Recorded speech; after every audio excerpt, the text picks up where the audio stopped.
सटपटाहट भी, बौखलाहट भी नाजरीन, और घबराहट भी। तोशा खाना से मुतालिक सवाल पर मरियम नवाज लाजवाब हो गई।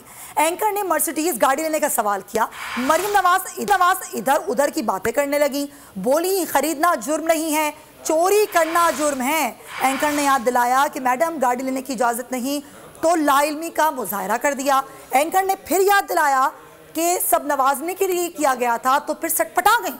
इंटरव्यू रिकॉर्ड न करने का शाही फरमान भी जारी कर दिया। समी इब्राहिम साहब हमारे साथ मौजूद। समी साहब, ये वही टुकड़ा है, ये वही हिस्सा है जिसके पे हिदायत आई थी कि ये नशर ना किया जाए, लेकिन कुछ छुप नहीं सकता, जिस तरह सच किसी से छुप नहीं सकता। समी साहब देखिए, ये अगर ये 2 क्लिप हैं, 2 क्लिप इनको चलवा दें तो नजर आएगा कि जिस वक्त मरियम नवाज इंटरव्यू दे रही हैं, पीछे पूरी एक टीम बैठी हुई है उन्हें बताने के लिए कि सवाल क्या करने हैं और वो उनका जवाब क्या देना है। और फिर वो एंकर से कह भी रही हैं कि अच्छा इसको रोक दो, इसको निकाल दो। जी बिल्कुल।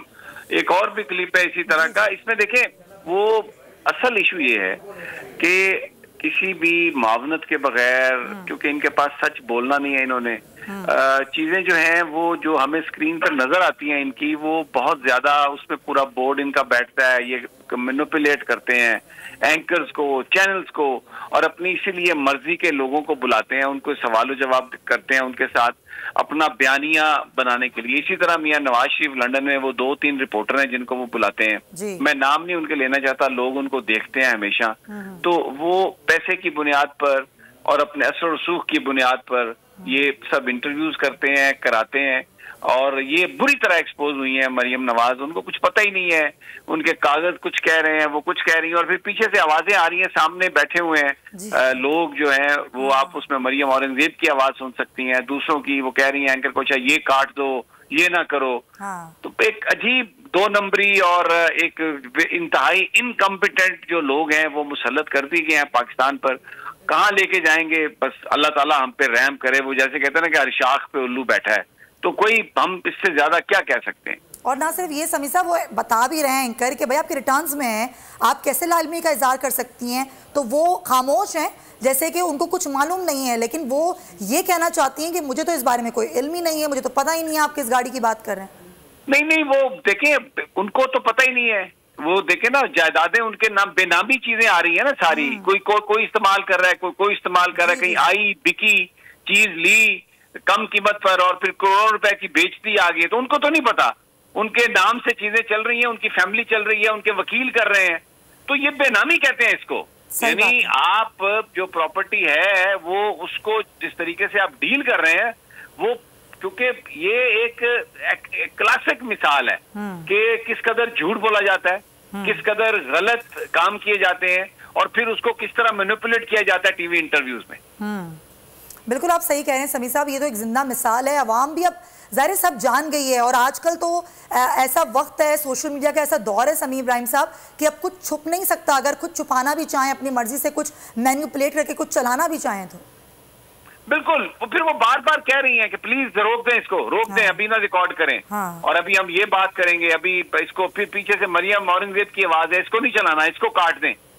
तो इसके बाद आप क्या, इनके वालिद मोहतरम भी ऐसे ही करते थे, मियां नवाज शरीफ भी, वो पूरा बोर्ड बैठा होता था सामने, कोई भी बात करते थे तो वो फिर लुकमा देते थे। एंकर्स कई दफा खफा भी हो जाते थे, कभी कोई तकरीरें शुरू में इनकी लिख के देता था, बहुत परेशान हो जाते थे, बड़े लाल हो जाते थे, घबरा जाते थे, तो मीडिया को फेस नहीं करते थे। सही।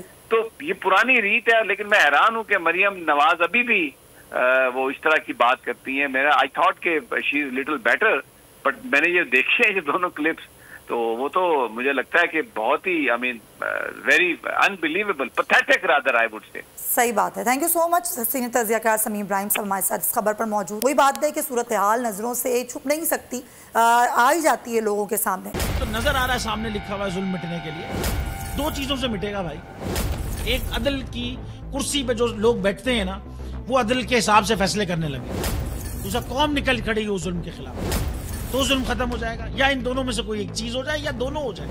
अगर 420 का मुकदमा था, उस वक्त अदलिया में जो लोग बैठे हुए केस देख रहे थे, वो पूछते ना यार चीट हुआ कौन है। जब उनको दिखता कोई चीट नहीं हुआ, केस खत्म कर देते। तो जालिम जुल्म कर ही नहीं पाता। 9 जजेस ने नोट बिफोर किया मेरे केस को यार, 1.5 साल चला।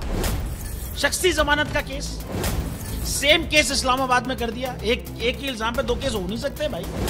मतलब 60 दिन का वक्त होता है, 102 दिन के बाद मैं जीत गया, केस बरी हो गया, 102 दिन के बाद अपील फाइल की, एक्सेप्ट कर ली। नहीं करते ना एक्सेप्ट, खत्म हो जाता ना जुल्म यार। भरी अदालत में मुझे बरी कर दिया, फिर पता नहीं क्या हुआ 2.5 घंटे बाद का नोट बिफोर, मैं नहीं सुनता ये केस।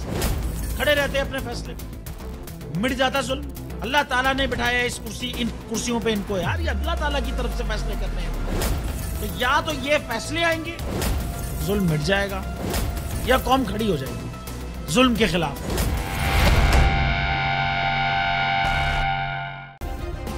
सब्सक्राइब करें और बेल दबाएं ताकि कोई खबर रह न जाए।